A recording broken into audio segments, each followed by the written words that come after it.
எண்ணம் சொல்லாகும், சொல் செயலாகும். நல்லதே நினைப்போம், நல்லதே நடக்கும்.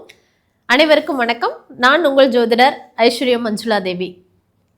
சக மனிதர்கள் அனைவருக்கும், சாமானியர்கள் இருந்தும் பெரிய பெரிய கோடீஸ்வரர் வரைக்கும் இருக்கக்கூடிய அனைத்து மக்களுக்கும் ஒரே ஒரு ஆசை, கனவு, லட்சியம். சாமானிய மக்களுக்கெல்லாம் ஒரு லட்சியம் கூட சொல்லலாம், வாழ்வினுடைய லட்சியம் என்ன அப்படின்னா சொந்த வீடு. அப்போ அந்த சொந்த வீடு வாங்கக்கூடிய அமைப்பு நம்மளுடைய ஜாதகத்தில் இருக்கா? அந்த பிராப்தம் கடவுள் நம்மளுக்கு கொடுத்துருக்காரா? அந்த கொடுப்பனை நமக்கு இருக்கா? அப்படிங்கிறத பற்றி தான் இந்த வீடியோவில் நம்ம பார்க்க போகிறோம். சொந்த வீடு அப்படிங்கிறது 4ஆம் பாவகம் ஜாதக அமைப்பில். என்னதான் வந்துட்டு நம்ம செவ்வாயை முதற்காரணமாக வீட்டுக்கு நம்ம சொன்னாலும், வீடு அப்படிங்கிறது பார்த்திங்கன்னா அதுக்கு முக்கியமான கிரகம் சுக்கிரன்.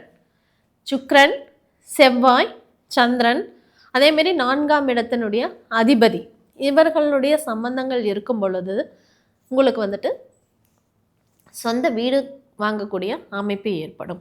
அதே மாதிரி 8ஆம் இடம் சம்பந்தம் அமையணும். எதுக்கு 8ஆம் இடம்? 8ஆம் இடம்னா நம்மளுடைய என்ன சொல்லுவோம், திடீர் அதிர்ஷ்டம், திடீர் இழப்பு அப்படிலாம் சொல்லுவோம். ஏன்னா 4ஆம் இடத்திற்கு பூர்வ புண்ணியங்கிற ஸ்தானம் என்னன்னு பார்த்தீங்கன்னா 8ஆம் இடம். அப்போது 4ஆம் இடம், 8ஆம் இடம், சுக்கிரன், சந்திரன், அதனுடைய தொடர்புகள் இருக்கும் பொழுது ஒருவருக்கு நிச்சயமாக சொந்த வீடு வாங்கக்கூடிய அமைப்பு ஏற்படும். ஃபார் எக்ஸாம்பிள், ஒரு மேச லக்கணக்காரர்களாக இருக்கும் பொழுது அவர்களுடைய 4ஆம் இடம் என்ன, கடகம். அந்த அதிபதி சந்திரன். அந்த கடகத்தில் சுக்கிரன் இருக்கும் பொழுது சந்திரனுடைய தசாலையோ சுக்கிரனுடைய புத்தியிலையோ அவர்கள் வீடு வாங்கக்கூடிய பிராப்தம் ஏற்படும். அதேமாதிரி மேச லக்னத்திற்கு 8ஆம் இடங்கிறது விருச்சிகம். அப்போது அந்த 8ஆம் இடத்து தசாபுத்தி செவ்வாயினுடைய தசாபுத்தியிலையோ, இல்லை செவ்வாய் தசை சுக்கிர புத்தி, செவ்வாய் தசா சந்திர புத்தி, இந்த காலங்களிலும் அவர்களுக்கு சொந்த வீடு வாங்கக்கூடிய அமைப்பு ஏற்படும்.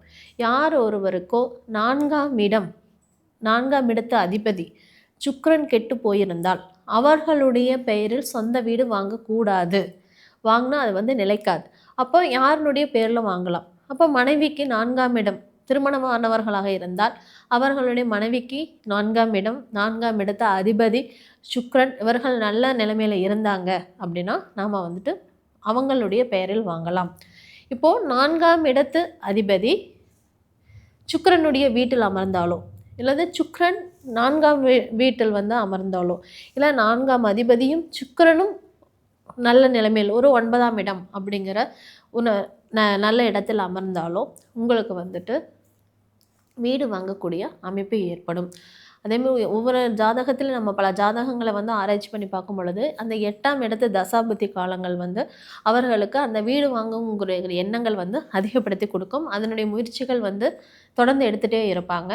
வீடு வாங்கக்கூடிய அமைப்பும் ஏற்பட்டு இருக்கிறது. ஏனென்றால் 4ஆம் இடத்திற்கு பூர்வ புண்ணியம் அப்படிங்கிறது 8ஆம் இடம். ஸோ 4ஆம் இடத்து அதிபதியோட 8ஆம் இடத்து அதிபதி சம்பந்தம் வரும் பொழுது அவர்கள் நிச்சயமாக வீடு வாங்கக்கூடிய அமைப்பு ஏற்படும் என்பதில் எந்த மாற்று கருத்தும் இல்லை. மீண்டும் ஒரு நல்ல பதிவில் சந்திக்கலாம். நன்றி. வாழ்க வளமுடன்.